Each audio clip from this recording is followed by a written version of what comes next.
दोस्तों नमस्कार, मैं राम सूरत यादव।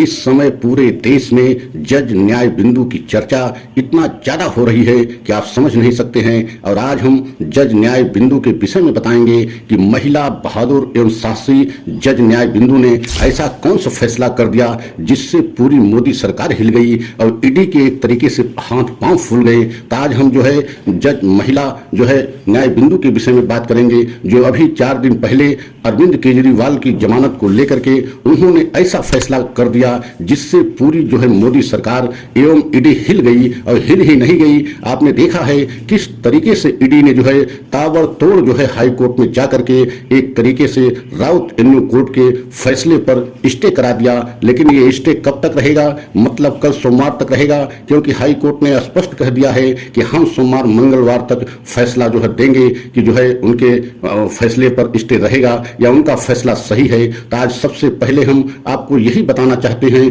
कि एक बहादुर एवं महिला साहसी जज न्याय बिंदु ने एक ऐसा अहम फैसला जो है जमानत को लेकर के, अरविंद केजरीवाल की जमानत को दे करके ऐसा पूरे देश में सुर्खियां बटोरी हैं जिससे पूरी मोदी सरकार हिल गई है। तो आज हम इसी पर पूरा आपको सच बताएंगे। लेकिन अगर आप हमारे चैनल पर पहली बार हैं तो हमारे चैनल को लाइक सब्सक्राइब कर लें, वीडियो को अंत तक देखें। तो सबसे पहले आपको यह बताना बहुत जरूरी है कि कथित जो है शराब घोटाले में लगभग 4 महीने से जो है जेल में अरविंद केजरीवाल बंद हैं। ये अलग विषय है कि चुनाव प्रचार के समय उनको 21 दिन की मोहलत जो है सुप्रीम कोर्ट से मिली थी और 21 दिन उन्होंने बाहर आकर के चुनाव प्रचार अपने पार्टी के लिए किया था। लेकिन उसके बाद पुनः वह जेल चले गए। लेकिन जब उनके मामले को एक तरीके से जमानत के लिए याचिका दाखिल की गई राउत एवेन्यू कोर्ट में, तो वहां उस समय जो है महिला जज अवकाश के कारण जो है 1 हफ्ते के लिए महिला जज एवं साहसी जज जो है न्याय बिंदु को उस समय बैठी थी। उनके सामने जब यह याचिका दाखिल की गई तो उन्होंने उस पर सुनवाई करते हुए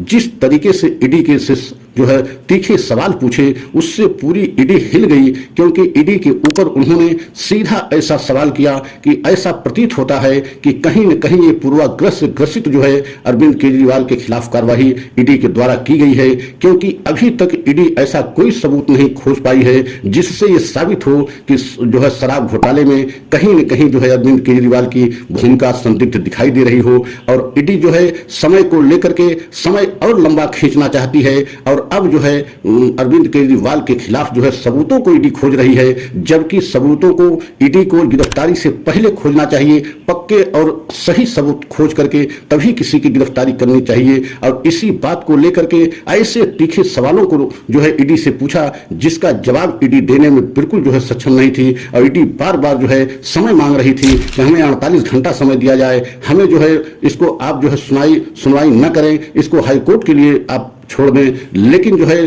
जज न्याय बिंदु ने स्पष्ट कह दिया कि हम इस पर सुनवाई करेंगे और सुनवाई ही नहीं करेंगे बल्कि अंतरिम फैसला देंगे कि जो है अरविंद केजरीवाल जमानत के हकदार हैं कि नहीं हैं। और यही कारण है कि जज न्याय बिंदु ने जो है अरविंद केजरीवाल को एक तरीके से जमानत दे दी। और यही जमानत को लेकर के पूरी तरीके से जो है ईडी हिल गई और ईडी जो है तत्काल हाई कोर्ट में पहुंची और एक बहुत बड़ा आरोप हाई कोर्ट में जो है राउत एवेन्यू कोर्ट के ऊपर लगाया कि हमारी बात को नहीं सुनी गई, हमारी बात को बिना सुने एक पक्षी फैसला दे दिया गया और अरविंद केजरीवाल को एक तरीके से जमानत दे दी गई। और इस पर हाई कोर्ट ने सुनवाई करते हुए एक तरीके से कुछ राहत तो दिया है कि हम जो है आपकी पूरी बात सुनते हैं, लेकिन सोमवार मंगलवार तक जो है हम जो है इस पे एक अंतरिम फैसला जरूर करेंगे कि जो है राउत एवेन्यू कोर्ट का फैसला सही है कि नहीं है। आप समझ सकते हैं कि ऐसा साहसी फैसला जो है जज न्याय बिंदु ने दिया है कि पूरे देश में ही नहीं बल्कि आज अंतर्राष्ट्रीय स्तर पर उनकी चर्चा हो रही है। क्योंकि ईडी जिसका विरोध करती रही, आज तक राउत एवेन्यू कोर्ट से किसी को जमानत नहीं मिली। लेकिन जो है जज न्यायमूर्ति एक तरीके से न्याय बिंदु ने स्पष्ट कह दिया कि ये जरूरी नहीं है कि हमारे कोर्ट से किसी को राहत न मिले, क्योंकि हम सक्षम हैं कि अगर हमको लगता है कि किसी को जमानत मिलनी चाहिए तो उसको हम जमानत देंगे। और उन्होंने दिया भी। लेकिन अब पूरी तरीके से ईडी और मोदी सरकार बैकफुट पर चली गई है, क्योंकि अगर जो है अरविंद केजरीवाल को अगर हाईकोर्ट से भी राहत मिलती है और वह जेल से निकलते हैं तो इससे बीजेपी को बहुत बड़ा झटका लगेगा और बीजेपी के साथ साथ जो है ईडी को बहुत बड़ा झटका लगेगा। जिस तरीके से जो है राउतन्यू कोर्ट ने मतलब महिला जज जो है न्याय बिंदु ने ईडी पर टिप्पणी की है, ईडी की जो है प्रक्रिया पर जो है सवाल उठाया है, उससे पूरी तरीके से ईडी जो है सवालों के घेरे में आ गई है कि क्या किसी के साथ ईडी पूर्वाग्रह से भी जो है कार्रवाई कर सकती है। और यही जो है राउतन्यू कोर्ट ने कहा है कि आपकी कार्रवाई मतलब ईडी की कार्रवाई जो अरविंद केजरीवाल के साथ की गई, उनकी गिरफ्तारी जो की गई वो किसी पूर्वाग्रह से ग्रसित प्रतीत होती है। ऐसा नहीं दिखाई देता कि आपने कोई ठोस सबूत जो है अरविंद केजरीवाल के खिलाफ अब तक दाखिल किया है। और यही कारण है कि हम जमानत दे रहे हैं और जमानत दिया भी, लेकिन आज पूरे देश में यही चर्चा का विषय बना हुआ है। खासकर जो है जज न्यायमूर्ति के कहते हैं न्याय बिंदु को लेकर के पूरे देश में चर्चा का विषय बना हुआ है। अब कल मतलब सोमवार या मंगलवार को हाई कोर्ट पर सबकी नजरें टिकी हैं कि वहां से अरविंद केजरीवाल को राहत मिलती है कि नहीं मिलती है। अगर हमारा वीडियो अच्छा लगा हो तो लाइक सब्सक्राइब करें और कमेंट के द्वारा अपनी राय अवश्य दें। अगला वीडियो पुनः लेकर के आएंगे। जय हिंद, जय भारत।